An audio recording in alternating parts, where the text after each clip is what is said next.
ഇക്കഴിഞ്ഞ ജൂലൈ 30 ഉരുൾപൊട്ടലിൽ മരണമടഞ്ഞ എന്റെ വയനാട്ടിലെ സഹോദരി സഹോദരങ്ങൾക്ക് എന്റെ കണ്ണീർ പ്രണാമം. പ്രകൃതി അമ്മയാണ്. പ്രകൃതിയെ സംരക്ഷിക്കേണ്ട നാം ഓരോരുത്തരും കടമയാണ്. പ്രകൃതിയെ മലിനമാക്കും തോറും പ്രകൃതി നമ്മളെ വേദനിപ്പിക്കും.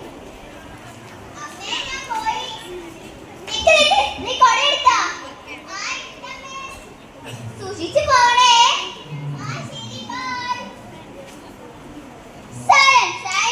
എന്ത് ബഹള കുട്ടികളെ ഇവിടെ.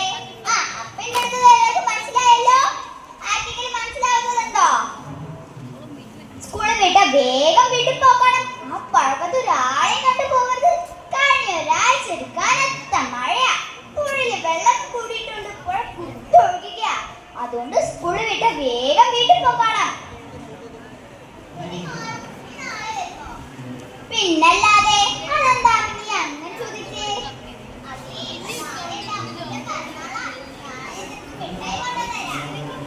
എന്നാ ഞാൻ നാളെ ഉറപ്പായിട്ടും വരും. ഇതെന്റെ മക അപ്പുറം കൊടുക്ക്. ഇതേ എന്റെ അച്ഛൻ കളിച്ചൊന്ന് കൊണ്ടുവന്നതാ.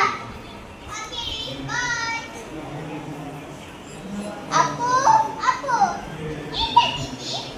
ചേച്ചിന്റെ കയ്യിൽ സമ്മാനമുണ്ട്. മോനിഷ്ടായോ? മാറ്റിട്ട് തന്നതാ. മോനെ പിറന്നാൾ ഗിഫ്റ്റ് ഉണ്ട്. കയ്യിൽ കാണിക്കേ. അച്ഛാ അച്ഛാ അച്ഛാ അപ്പന്റെ പിറന്നാളല്ലേ? അച്ഛൻ മിഠായി മേടിച്ചോ? അതൊക്കെ നാളെ മേടിക്കാം മോളെ. നീ പോയി പഠിക്ക്. നിനക്ക് പഠിക്കാനൊന്നുമില്ലേ കൊച്ചേ? പോയി പഠിക്ക്.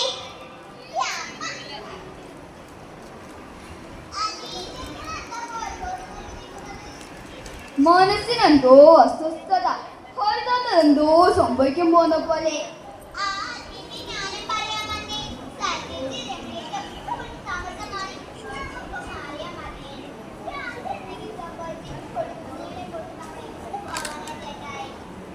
നീ ഇങ്ങനെ ടെൻഷൻ ആവാതെ. പുഴയിൽ വെള്ളം കൂടുതൽ ഇങ്ങോട്ടൊന്നും എത്തത്തില്ല. നശിച്ച മഴ നിന്നാ മതിയായിരുന്നു. നേരം കളിക്കട്ടെ. ഇപ്പൊ ഈ കഞ്ഞെടുക്കും. പാതിരാത്രി. അച്ഛാ അമ്മ ഓടി വാ. നിങ്ങൾ എവിടെ അച്ഛാ?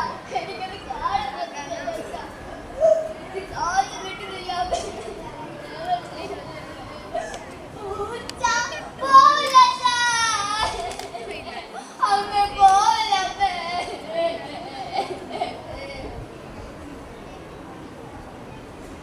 മോളെ മോളെ ഹോമി മോളെ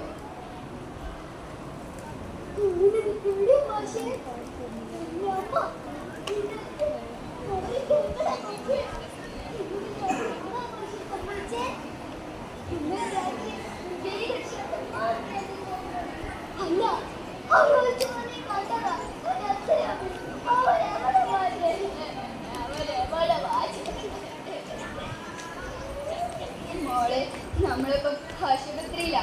ഇന്നലെ രാത്രി പോയിട്ട് നമ്മളെ നാട് ആകെ ഒലിച്ചു പോയി. പ്രകൃതി ചെറുപ്പം അങ്ങനെയാണ് മോളെ. പ്രകൃതിക്ക് നമ്മളെ വേണ്ടപ്പെട്ടവരൊന്നും അറിയില്ല. മോളെ എല്ലാവരും സഹിക്കും. മോള് വാ.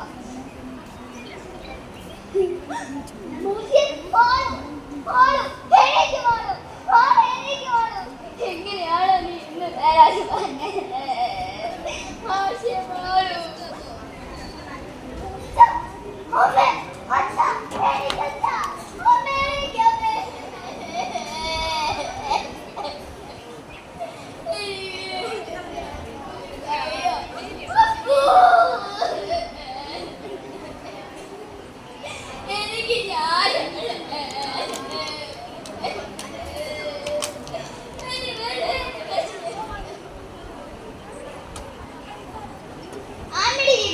ഉദാഹരണമാണ്. വയനാട്ടിലെ ദുരന്തത്തിൽ മാതാപിതാക്കൾ നഷ്ടപ്പെട്ട നമ്മുടെ സഹോദരി സഹോദരങ്ങൾ നമ്മൾ കൈത്താങ്ങാകണം. വയനാട്ടിനെ വീണ്ടെടുക്കണം. നന്ദി, നമസ്കാരം.